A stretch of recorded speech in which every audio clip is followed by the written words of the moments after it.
إن الحمد لله نحمده ونستعينه ونستغفره ونعوذ بالله من شرور أنفسنا ومن سيئات أعمالنا من يهده الله فلا مضل له ومن يضلل فلا هادي له وأشهد أن لا إله إلا الله وحده لا شريك له وأشهد أن محمدا عبده ورسوله صلى الله عليه وعلى آله وأصحابه والتابعين وتابع التابعين ومن تبعهم بإحسان إلى يوم الدين. يا أيها الذين آمنوا اتقوا الله حق تقاته ولا تموتن إلا وأنتم مسلمون. يا أيها الناس اتقوا ربكم الذي خلقكم من نفس واحدة وخلق منها زوجها وبث منهما رجالا كثيرا ونساء واتقوا الله الذي تساءلون به والأرحام إن الله كان عليكم رقيبا. يا أيها الذين آمنوا اتقوا الله وقولوا قولا سديدا يصلح لكم أعمالكم ويغفر لكم ذنوبكم ومن يطع الله ورسوله فقد فاز فوزا عظيما. أما بعد فإن خير الحديث كتاب الله وخير الهدي هدي محمد صلى الله عليه وعلى آله وسلم وشر الأمور محدثاتها فإن كل محدثة بدعة وكل بدعة ضلالة وكل ضلالة في النار. Ikhwani fi din a'azakumullah, kaum muslimin yang saya hormati, di antara ayat-ayat Allah yang mengenalkan dirinya dengan sifat-sifatnya adalah ayatul kursi. Ayatul kursi yang dikenal dengan a'zamu ayatin fi kitabillah, seagung-agung ayat dalam Quran, sebagaimana diriwayatkan oleh Muslim di dalam sahihnya dari Ubay bin Ka'ab radhiyallahu taala anhu bahwa Nabi sallallahu alaihi wa ala alihi wasallam pernah bertanya kepada beliau, kepada Ubay bin Ka'ab, ayu ayatin fi kitabillahi a'zam, apakah ayat yang paling agung dalam kitabullah, dalam Al-Quran? Maka Ubay menjawab, Allahu wa rasuluhu a'lam, Allah dan Rasulnya yang lebih tahu. Faraddadaha mirara, kemudian Rasulullah mengulangi kembali, ayu ayatin a'zam fi kitabillah, atau ayu ayatin fi kitabillahi a'zam, ayat apa yang paling agung dalam Al-Quran? Ubay menjawab, Allahu wa rasuluhu a'lam. Demikian akhlak para sahabat radhiyallahu alaihim ajma'in.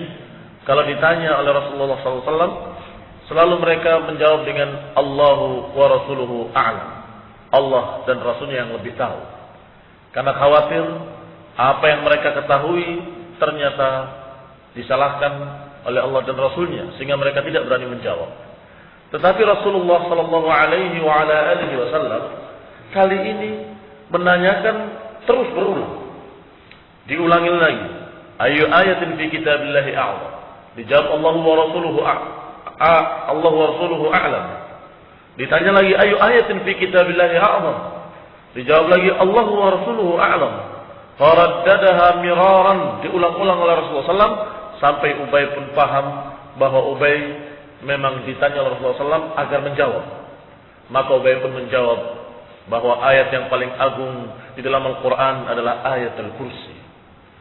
Maka Rasulullah sallallahu alaihi wa ala alihi wasallam memegang pundak beliau dan kemudian mengatakan, liyuhanni'aka hadzal ilm Abul Munzir, sungguh engkau dimuliakan dengan ilmu ini wahai Abul Munzir.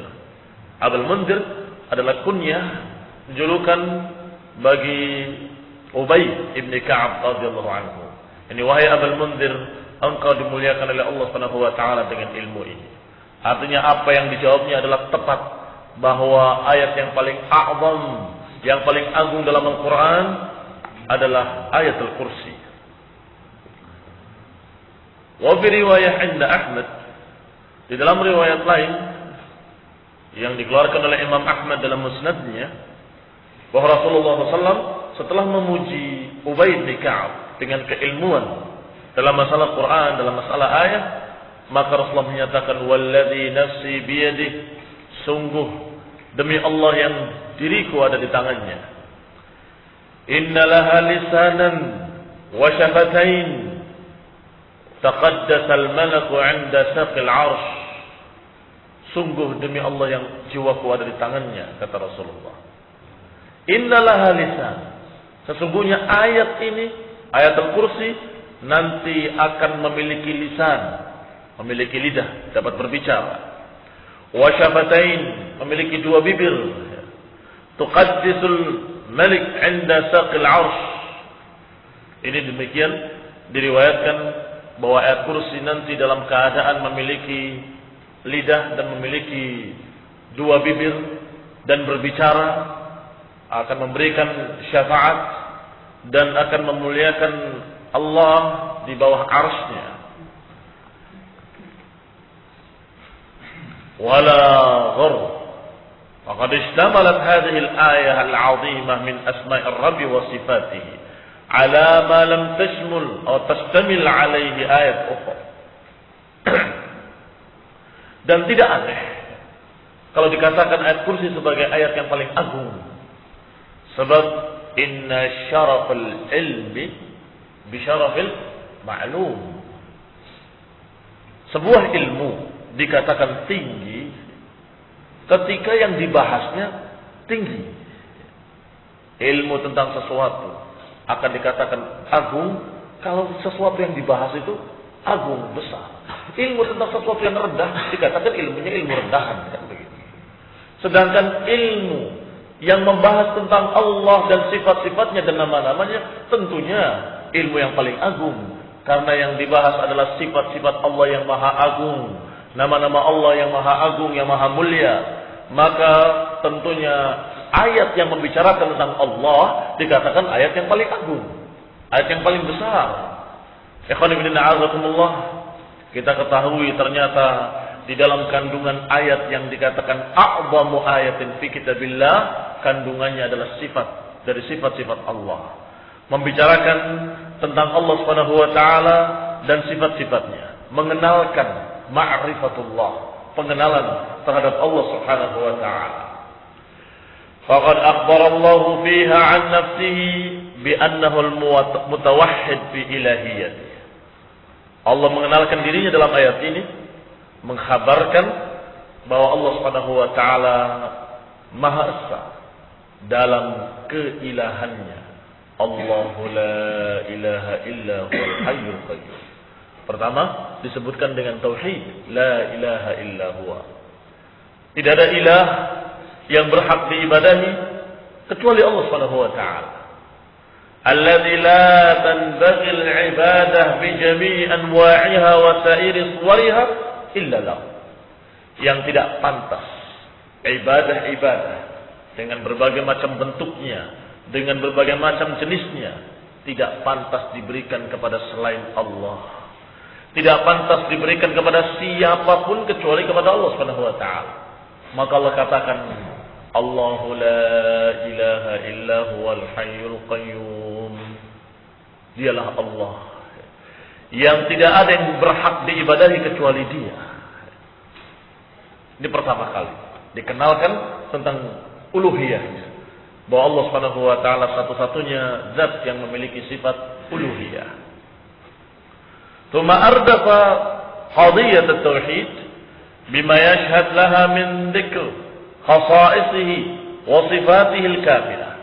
Kemudian diikutkan di belakangnya setelah berbicara tentang tauhid uluhiyah, Allah ikutkan beberapa sifat-sifat yang dengan sifat-sifat dan keistimewaan-keistimewaan itulah Allah pantas untuk diibadahi, dan tidak ada zat yang seperti Allah dan tidak ada yang seperti Allah berhak untuk diibadahi, karena tidak ada yang memiliki sifat-sifat ini, yaitu Al-Hayyul Qayyum.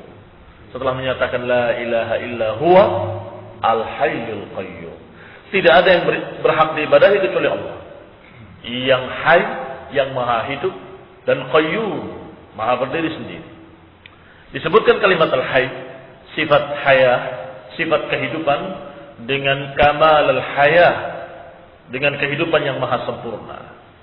Lianna hayatahu min lawazimi dzatih, karena kehidupan yang sempurna merupakan konsekuensi dari sifat-sifat Allah Subhanahu wa taala.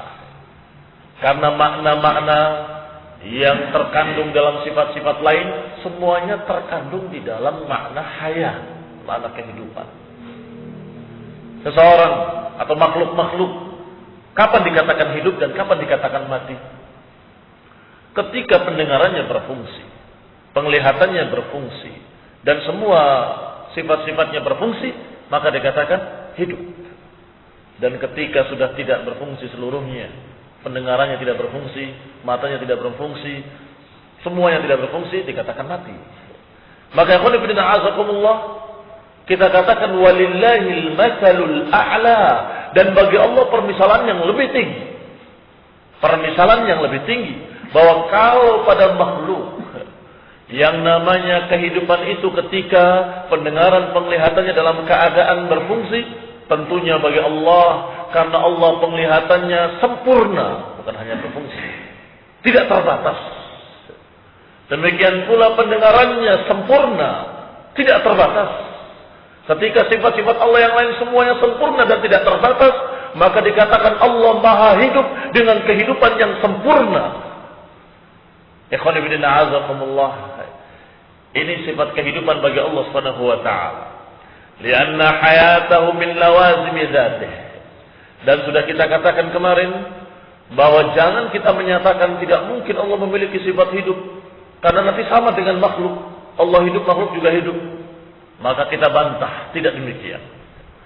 Walaupun kita menyatakan makhluk-makhluk ini hidup dan menyatakan Allah maha hidup, tetapi tentunya berbeda kehidupan makhluk yang serba kurang dan serba terbatas, sedang kehidupan Allah yang kekal, kehidupan Allah yang tidak terbatas, dan kehidupan Allah yang maha sempurna.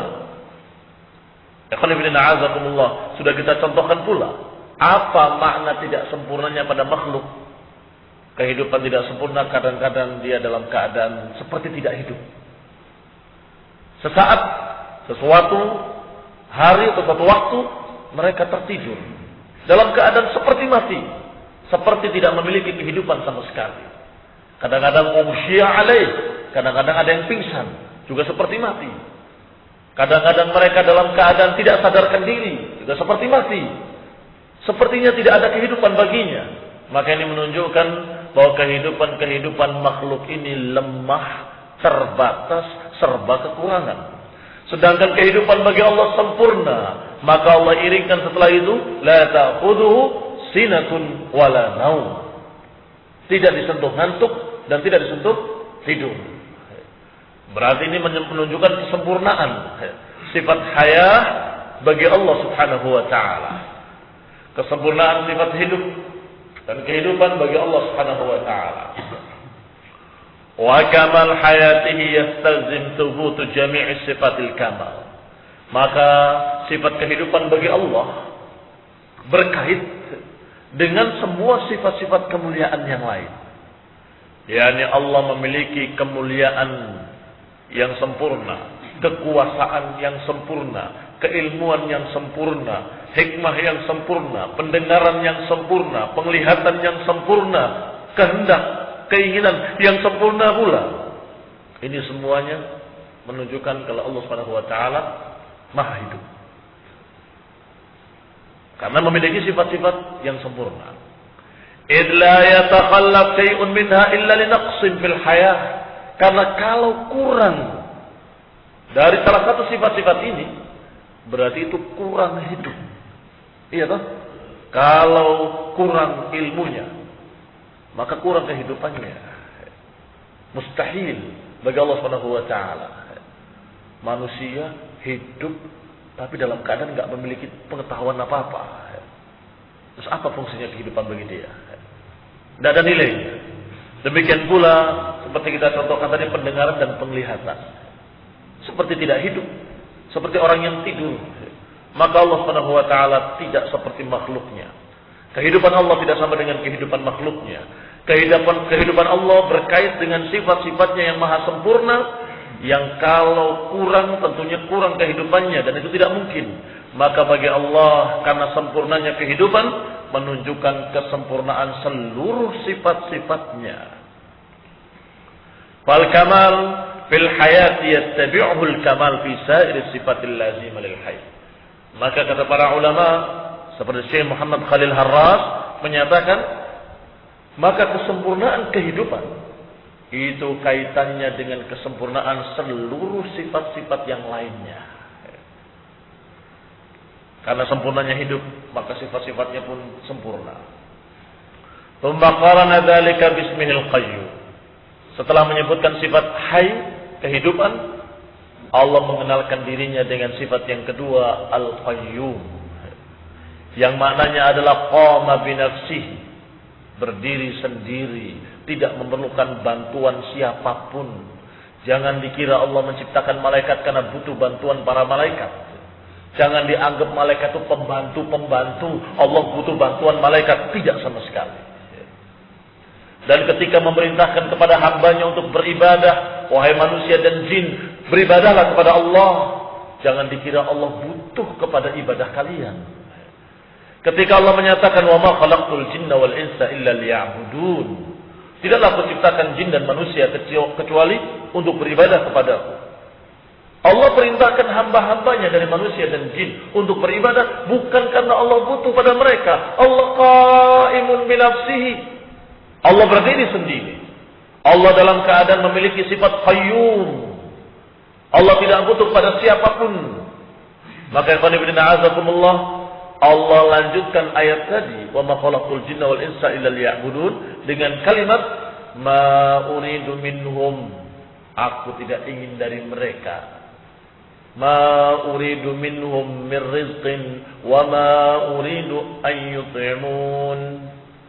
Aku bukan butuh pada mereka agar mereka memberi rezeki padaku, dan aku tidak butuh pada mereka agar mereka memberi makan aku, kata Allah. Berarti perintahnya agar kita beribadah adalah untuk kepentingan kita sendiri. Perintahnya kepada manusia dan jin untuk beribadah adalah untuk kepentingan mereka sendiri, keuntungan mereka sendiri, kebaikan mereka sendiri, maslahat mereka sendiri, keselamatan mereka sendiri. Karena rahmatnya Allah, kasih sayang Allah kepada hamba-hambanya. Ikhwan fillah azakumullah. Maka makna qayyum juga adalah istaghna an jami'i khalqihi. Makna qayyum adalah tidak butuhnya Allah kepada makhluk-makhluk secara mutlak. Tidak butuh sedikit pun. La tashubuhu syaibatu hajatin aslan. Allah tidak pernah memiliki hajah, memiliki kebutuhan dari makhluknya sama sekali. Li'annahu ghaniyyun dzati. Karena Allah Subhanahu wa taala sangat kaya dan betul-betul zatnya maha sempurna kekayaannya dan tidak butuh pada siapapun. Wa bihi qamatil mawjudat kulluha. Bahkan karena Allah lah adanya seluruh alam semesta ini. Bahkan seluruh makhluk-makhluk inilah yang butuh kepada Allah, yang bergantung kepada Allah secara zatnya, di mana seluruh makhluk pasti dalam keadaan butuh kepada Allah Subhanahu wa taala dan tidak bisa lepas dari kebutuhannya kepada Allah sekejap mata pun. Lahbah. Sekejap pun mereka tidak pernah lepas dari Allah Subhanahu wa taala. Setiap detik, setiap menit mereka butuh kepada Allah Subhanahu wa taala. Fa huwa alladhi ibtada ijadaha ala hadha an-nahw min al-ihkam wal itqan. Allah lah yang mengadakan semua al-mawjud. Allah lah yang mengadakan semua yang ada ini. Dan Allah pula lah yang menciptakannya dengan kesempurnaan, dengan kehebatan ciptaan-ciptaannya. Wa huwa alladhi yudabbir umuraha. Dan Allah pula lah yang mengaturnya. Allah yang menciptakan alam ini dan Allah yang mengaturnya. Maka bagaimana dikatakan Allah butuh pada makhluk? Kalau makhluk jelas tidak bisa lepas dari Allah. Tidak bisa lepas dari kebutuhannya kepada Allah Subhanahu wa taala. wa yamudduha bikulli ma tahtaju ilaihi fi baqaiha. Allah menciptakannya, Allah mengaturnya, dan Allah mempersiapkan kebutuhan-kebutuhannya. Apakah kita pernah berpikir tentang kebutuhan kita terhadap oksigen? Apakah pernah berpikir bagaimana oksigen ini kalau habis? Allah Subhanahu wa taala mengaturnya dengan seimbang. Walaupun seluruh manusia, miliaran manusia bernafas seluruhnya, mengambil oksigen dan mengeluarkan CO2-nya, tapi tetap oksigen masih tetap ada dan tetap cukup untuk mereka. Allah ciptakan makhluk-makhluk, Allah ciptakan pohon-pohon, dan Allah ciptakan keseimbangan. Na'udzubillah, sengsaranya manusia kalau mau bernapas harus ke pom bensin dulu. Harus datang untuk ke pom oksigen. Kalau tidak punya duit, mati. Na'udzubillah. Ikhwan fillah azakumullah. Ini dalam keadaan manusia tidak pernah merasa kalau manusia ini tergantung kepada Allah seluruh tubuhnya. Tidak bisa dia hidup tanpa bantuan dari Allah. Tidak bisa dia hidup tanpa dukungan dari Allah. Tidak bisa dia berjalan, tidak bisa dia berbuat. Wala haula wala quwwata illa billahil aliyyil azim. Tidak ada upaya, tidak ada kekuatan, tidak ada tenaga, tidak ada kemampuan apapun kalau tidak dengan bantuan Allah Subhanahu wa taala. Itu harus diyakini. Kita tidak akan mampu berbuat apapun tanpa taufik dari Allah Subhanahu wa taala. Maka ikhwan fillah azakumullah, sebaliknya Allah Subhanahu wa taala huwal hayyul qayyum. Sedangkan Allah Maha hidup dan Allah Maha berdiri sendiri, tidak butuh pada apapun. Bahkan seluruh apapun Allah yang menciptakannya, Allah yang mengadakannya, Allah yang mengaturnya, dan Allah pula lah yang memberikan kebutuhannya. Fahadha al-ism mutadammin li jami' sifatil kamalil fi'liyah. Maka nama ini, nama Al-Qayyum, terkandung di dalamnya semua sifat-sifat fi'liyah. Semua sifat-sifat fi'liyah, yakni seperti Allah Subhanahu wa taala berkehendak. Allah ingin menciptakan apapun yang Allah kehendaki. Allah menakdirkan yang ini, menakdirkan yang itu. Itu semua dari sifat qayyumnya. Karena Allah qayyum, maha berdiri sendiri dan mampu, maha kuasa untuk berbuat apapun. Kalau kita lihat dua sifat ini, Al-Hayy dan Al-Qayyum, yang terkandung dalam ayat Al-Kursi setelah menjelaskan dan mengenalkan tentang tauhid. Allahu la ilaha illa huwa al-hayyul qayyum. Ternyata kalimat al-hayy dan kalimat al-qayyum diiringkan oleh Allah Subhanahu wa taala karena memiliki hikmah yang sangat tinggi. Apa di antaranya? Allah gandengkan dua sifat ini karena yang satu berkaitan dengan fi'liyahnya, yang satu berkaitan dengan zatnya. Hadal ism mutadammin li jami' sifat kamal fi'liyah. Sifat qayyum berkaitan dengan semua sifat-sifat fi'il, sifat-sifat yang berkaitan dengan fi'il, dengan perbuatan Allah. Sedangkan sifat hayy adalah berkaitan dengan semua sifat-sifat zat. Apa bedanya sifat fi'liyah dan sifat dzatiyah? Sifat fi'liyah itu adalah sifat yang berkaitan dengan perbuatan Allah sehingga terkait dengan masyiatullah, terkait dengan kehendak. Allah mau menciptakan apapun sekehendaknya. Ini sifat fi'liyah berarti. Allah ingin menciptakan ini dan tidak ingin menciptakan itu. Kenapa? Itu hak Allah. Seperti Allah turun ke langit dunia. Sifat fi'liyah apa dzatiyah? Fi'liyah. Kapan Allah kehendaki Allah turun? Dan kalau Allah tidak kehendaki, Allah tidak turun. Apalagi sifat fi'liyah. Ketika Allah Subhanahu wa taala menyatakan wajaa rabbuka wal malaku saffan saffa, dan Rabb kamu datang dengan para malaikatnya. Ini juga fi'liyah. Sifat maji bagi Allah adalah fi'liyah. Kapan Allah kehendaki, Allah kerjakan. Kapan tidak Allah kehendaki, Allah tidak kerjakan. Terserah Allah Subhanahu wa taala. Ini sifat fi'liyah. Sedangkan sifat dzatiyah itu memang selalu pada zatnya. zatnya dalam keadaan terus menerus, dalam keadaan ajali, seperti maha mendengar. Kapan Allah maha mendengar? Ya kapanpun, selalu. Namanya sifat zatiyah. Tapi kapan Allah turun? Sepertiga malam terakhir, atau dengan kata lain, kapan Allah kehendaki Allah turun. Ada kaitan dengan masyiah, dengan kehendak Allah. Itu namanya sifat fi'liyah. Adapun sifat zatiyah tidak berkait dengan itu. Allah dalam keadaan pada zatnya memiliki sifat tersebut. Seperti maha mendengar, maha melihat, maha hidup dan seterusnya. Baik, sekarang kita lihat kembali kepada sifat tadi, Al-Hayy dan Al-Qayyum. Al-Hayy berkaitan dengan sifat dzatiyah atau dengan sifat fi'liyah? Allah maha hidup. Apa maknanya hidup? Maknanya hidup adalah Allah dalam keadaan memiliki sifat-sifat yang sempurna. Allah maha melihat, Allah maha mendengar, Allah maha mengetahui, Allah maha hakim, Allah maha terus. Semua sifat-sifat dzatiyah. Itu menunjukkan kalau Allah maha hidup. Berarti yang disebut atau yang terkandung dalamnya adalah sifat-sifat dzatiyah. Tetapi ketika kita bicara Al-Qayyum, Allah Subhanahu wa taala qayyumun bi nafsihi. Allah tegak, maha berdiri sendiri. Allah mau berbuat apapun tidak butuh pada makhluknya. Apa ini? Yang terkandung di dalamnya sifat-sifat fi'liyah. Allah mau turun, apa urusan kalian wahai makhluk? Allah datang, apa urusan kalian? Allah mau begini, Allah mau begitu, terserah Allah Subhanahu wa taala. Allah qayyum, maha berdiri sendiri, tidak butuh bantuan makhluk manapun, dan Allah Subhanahu wa taala maha mampu untuk melakukannya kapan saja, terserah Allah Subhanahu wa taala. Berarti dua sifat tadi, satu terkandung di dalamnya sifat-sifat dzatiyah yaitu hayy. Jadi sifat al-hayy terkandung dalamnya sifat-sifat dzatiyah. Sedangkan sifat al-qayyum terkandung di dalamnya sifat-sifat fi'liyah bagi Allah Subhanahu wa taala.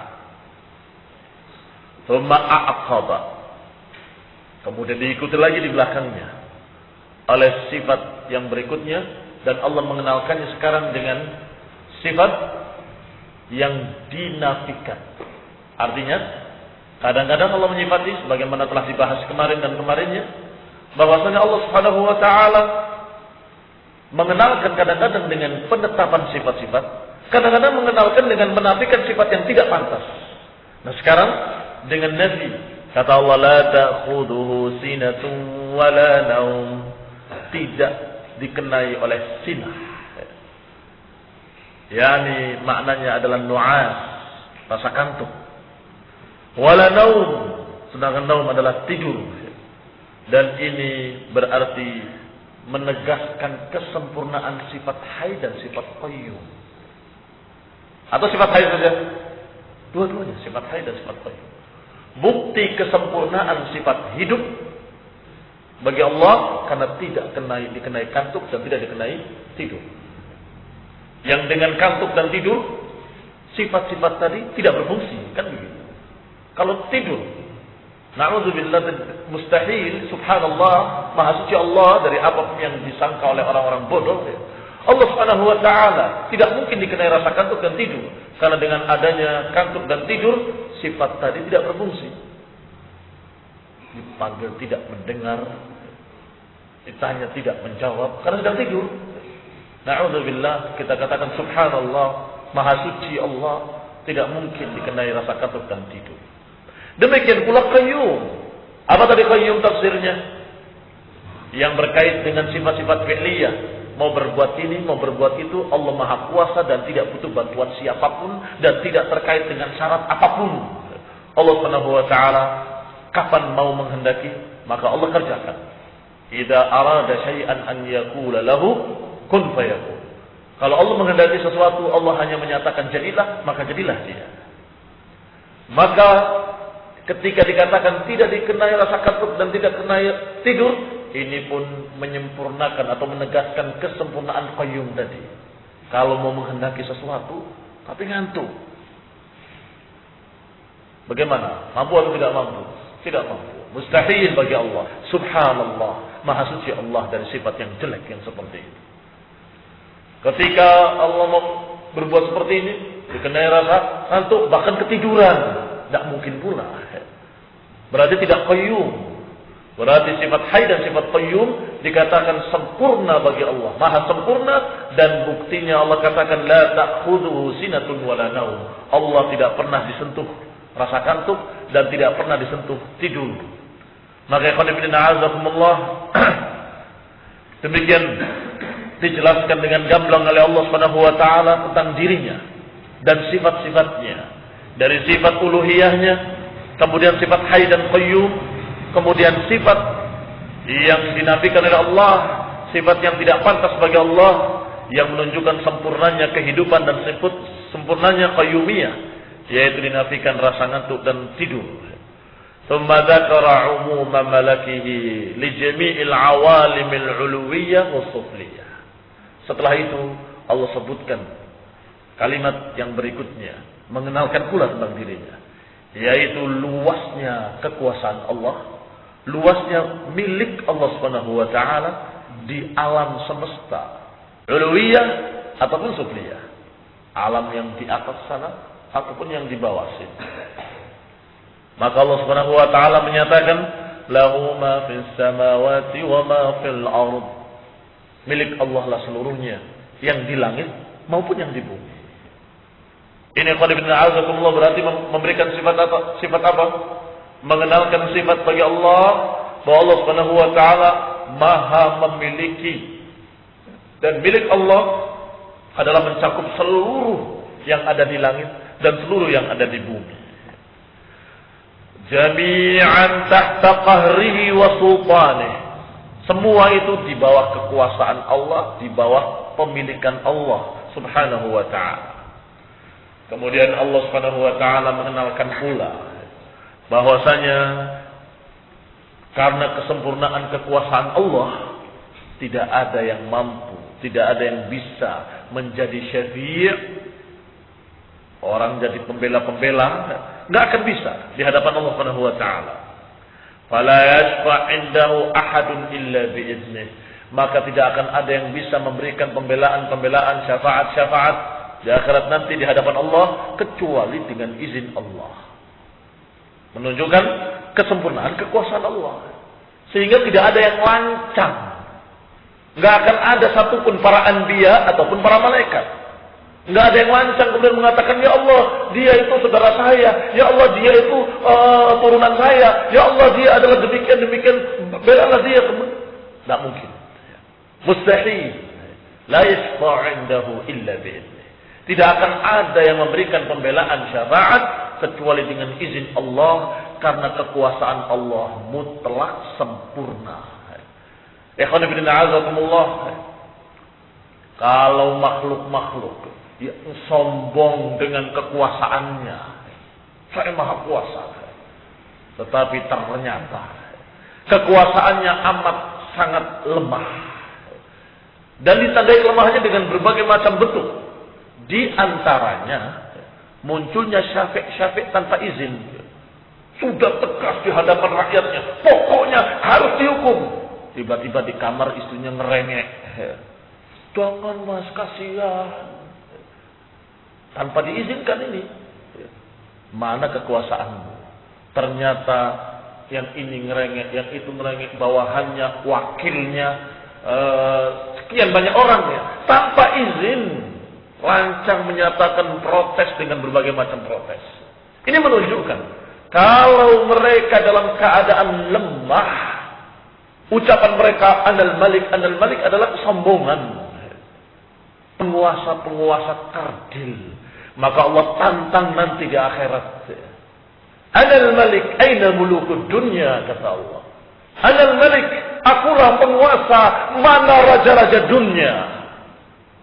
Dan tentunya ketika itu seluruh manusia dalam keadaan sama di padang mahsyar, dalam keadaan sama sengsara, dalam keadaan tidak ada beda raja ataupun rakyat, orang kaya ataupun orang miskin, dalam keadaan semuanya hufatan, uratan, ghurla, dalam keadaan telanjang kaki, telanjang tidak berpakaian, dalam keadaan belum dikhitan, dalam keadaan kama waladathu ummuh, dalam keadaan seperti baru dilahirkan oleh ibunya. Seluruhnya dalam keadaan seperti itu. Tidak ada bedanya penguasa ataupun rakyatnya. Tidak ada perbedaan antara orang kaya atau orang miskin, Allah katakan aina mulukud dunya. Pertanyaan ini bukan membutuhkan jawaban dari mereka, tapi adalah keterangan buat mereka, pelecehan buat mereka. Mana kekuasaanmu? Mana yang katanya penguasa, katanya raja, katanya orang yang paling besar, paling agung? Mana? Aina mulukud dunya? Ikhwan fillah a'azakumullah. Maka kesempurnaan sifat mulk bagi Allah, kesempurnaan sifat al-malik, penguasa dan pemilik alam semesta ini, terbukti pula bahwa dikatakan oleh Allah, la yashfa'u 'indahu illa bi'idnih. Tidak akan ada yang bisa memberikan pembelaan, memberikan syafaat kecuali dengan izinnya. Para malaikat, wa kam min malakin fis samawati la tughni syafa'atuhum syai'a illa min ba'di an ya'dana Allahu liman yasha'u wa yarda.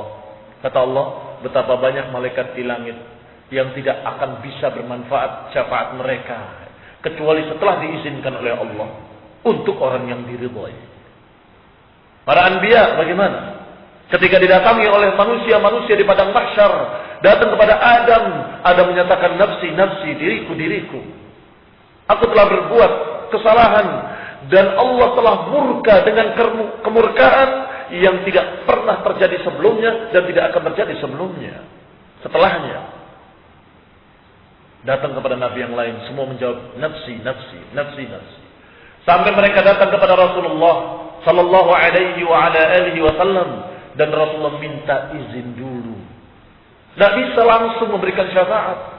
Allah sujud, Allah dalam keadaan menyatakan tidak akan bisa kecuali dengan izinnya. Maka Nabi yang berilmu, yang diutus oleh Allah, yang diberi wahyu oleh Allah, tahu tidak mungkin bisa memberikan syafaat kecuali dengan izin Allah. Maka Rasulullah SAW sujud di hadapan Allah, sujud dan memuji Allah, terus menerus tidak mengangkat kepalanya sampai Allah perintahkan.